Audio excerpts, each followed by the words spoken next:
Today I'm going to tell you the top 5 expenses you need to know about when buying multifamily property in Chicago. It really doesn't matter if a property is making you $10,000 a month if you find out that you're paying $12,000 a month in expenses, right? This is why knowing what your expenses are is crucial when buying multifamily property.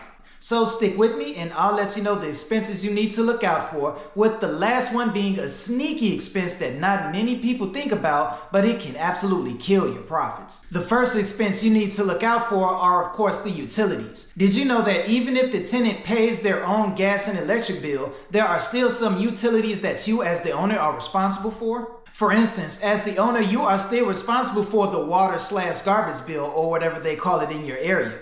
For my buildings, the water bill normally averages around $125 a month, but of course your bill will be higher the more units you have. Next, if your building has a separate meter for the common areas, such as the laundry area or the hallways, that bill falls on you as the owner as well. And also, if all the heat is only on one unit in the building, like for instance your building only has one furnace or one boiler, that heat falls on you as the owner because you can't charge it to one tenant. There are a lot of buildings in Chicago like this, so be sure to look out for them when shopping around for multi-unit properties. The second expense you need to look out for is for exterior maintenance, such as landscaping or snow removal.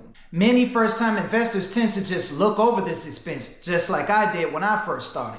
Exterior maintenance is very important when maintaining a building. To make things simple, if the building looks bad on the outside, no one is going to rent there, or no one is going to want to pay you market rent at the very least. If you live at the property, you may consider doing some of this stuff yourself, but if you don't live at the property, chances are you're going to have to hire somebody to not only take care of the lawn maintenance, such as cutting the grass and cutting the weeds, but during the winter, you're also going to have to pay somebody to shovel the snow and make sure that the walkways are clean. For landscaping services at one of my buildings, I normally pay around $400 to $500 a year. And for snow removal, I can normally find somebody to shovel the snow for about $20 to $30 each time. If you're thinking about buying multifamily property in the Chicago area, feel free to reach out to me. I'd be happy to send you a list for sale in areas you're interested in. The third expense you need to look out for is unexpected repairs. Now, how can you estimate what unexpected repairs are going to be? They're unexpected, right?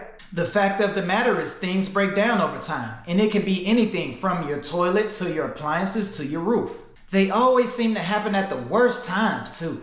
The best way to be prepared for this is to set aside a portion of your rental income to handle any unexpected repairs when they come up. The amount of money you set aside should really depend on the condition of the property as a whole, but I recommend you set aside anywhere from 5 to 10% of your monthly rental income just to be prepared. The fourth expense that you need to be prepared for is your mortgage. Your actual loan payment isn't the part of your mortgage that you should pay attention to the most, however. Chances are that part of your mortgage is going to stay the same throughout the life of the loan. The parts you need to watch out for are the property taxes. The majority of mortgages actually contain 3 parts: your actual loan payment, your property taxes, and your insurance.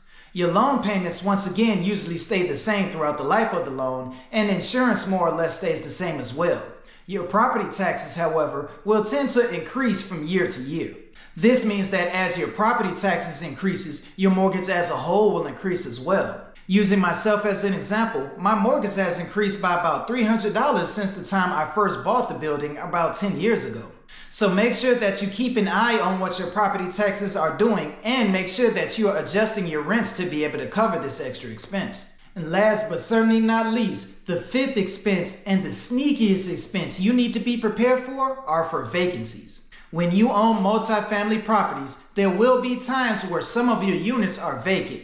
When this happens, not only are you responsible for covering that mortgage yourself, but you're also responsible for covering the utilities of the units that are vacant. Now, you may not have this problem if you are able to get good long-term tenants in your property, but you need to be prepared for the case that it does happen. To be prepared for this, I recommend that you have enough money to cover the expenses if your property was vacant for at least 1 month.